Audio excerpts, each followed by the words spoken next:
Hello everyone. Our today's lecture is all about PF status and user command in ALV. Now what we will do, we will study about the PF status and we will study about the user commands.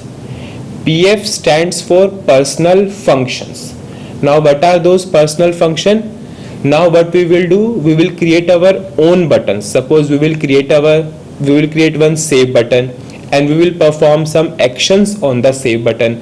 Suppose we will create display button, then we will perform some action on the display button. So this all, whenever we are creating our own functions, that is called as PF status. PF stands for personal functions. Now firstly I am moving on to transaction code SC38. I am creating one program. Suppose Z student underscore marks. I will click on the create button. Suppose my description of the program is student marks. I will take the type as executable program. Now I will save this. I am saving this as a local object.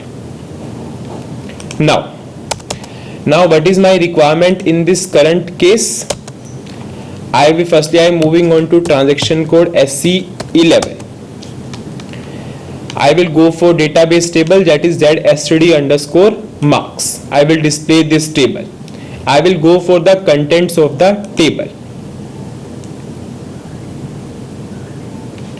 I will click on the execute button. In this case, roll number is the primary key. We have 10 roll numbers. We have to we have to update the marks of these roll numbers into this database table. What is this? We have 10 roll numbers in this table. We have to update the marks into this table. What we will do? User will enter the marks from the screen and we will update those marks into the database table. So how we will do this? Firstly we will display an ALV which displays the roll number from 1 to 10 and user will input the marks and we will update those marks into this database table. So how we will do that? Firstly we will create one parameter. Suppose my name of the parameter is P underscore roll number. Type. What is the data element for the roll number? Is Z roll number.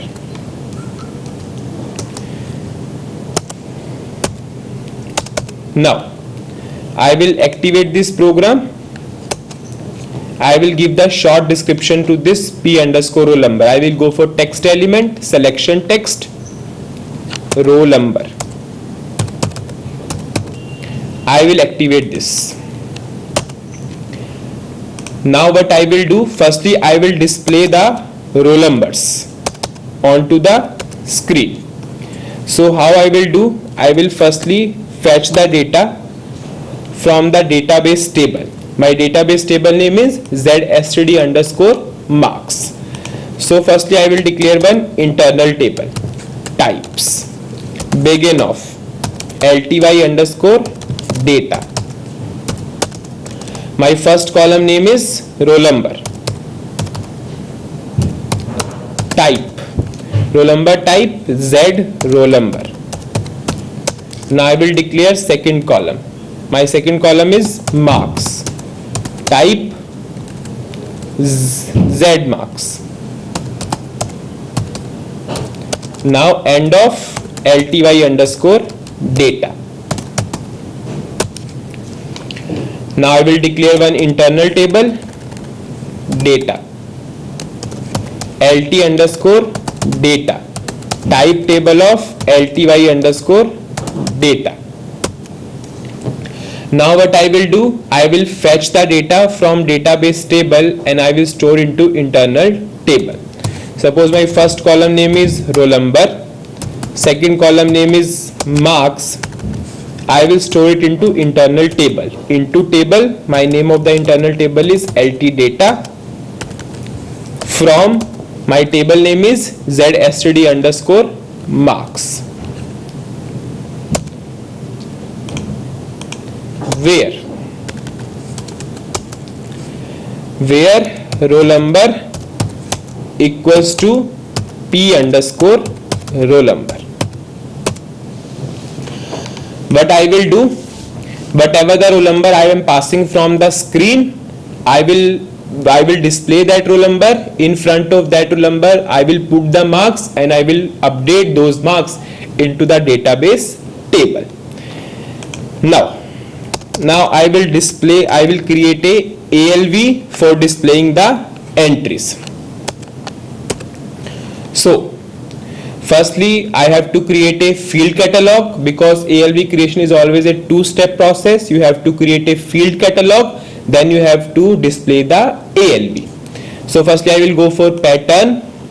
I will pass the name of the reusable component which is used for creating the field catalog. So my name of the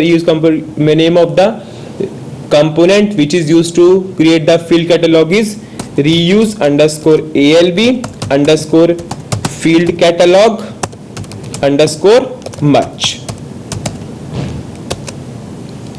What is the purpose of this reusable component? Whenever I am passing a structure to this reusable component, it will create a field catalog of that. So I will create one structure in SE11. Suppose my name of the structure is Z struct underscore std. I will click on the create button. I will go for structure, student structure. Suppose my component name is, first component name is roll number, type Z roll number. My second component name is marks, type Z marks. Now I will check for the syntax. Yes, I am saving this as a local object. Now I am activating this structure. Now I will pass this structure to the reusable component. Always remember that whenever you are passing something in single quotes, that must be in caps. Now I will declare one local variable for the field catalog. So how can I check the type of this internal table? I will go for double click on the function module or reusable component. I will check for the type. This CT underscore field catalog, it is of this type. So I will copy this type and I will declare data LT underscore field cat type this. Now I am saving the program. Now field catalog is ready. Now I will display the output. I will push the data into the field catalog. So for this we have one reusable component. I will go for pattern. I will take one reusable component, that is reuse underscore ALV underscore list underscore display. Enter. I will uncomment this exporting. I will uncomment this I underscore callback program. I will uncomment this IT underscore field catalog. Okay. Now our field catalog is LT underscore field catalog. Now our internal table name is LT underscore data. Now I have uncommented one more thing, that is I underscore callback underscore program. In this case you have to pass the name of the program. So for passing the name of the program, we have one SAP system variable, that is SciReport ID. What is the function of this system variable? It will always returns you the report ID. Suppose in this case our report ID is zstudent underscore marks. So this variable has the value zstudent underscore marks. Now I will check for the syntax. I will activate this report. Now I will click on the execute button.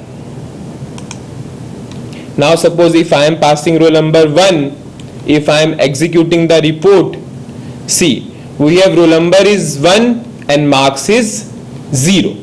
Now we have displayed the output. Now what is our current requirement?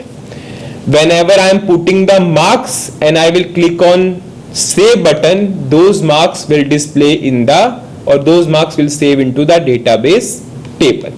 Now we will continue this in the next lecture.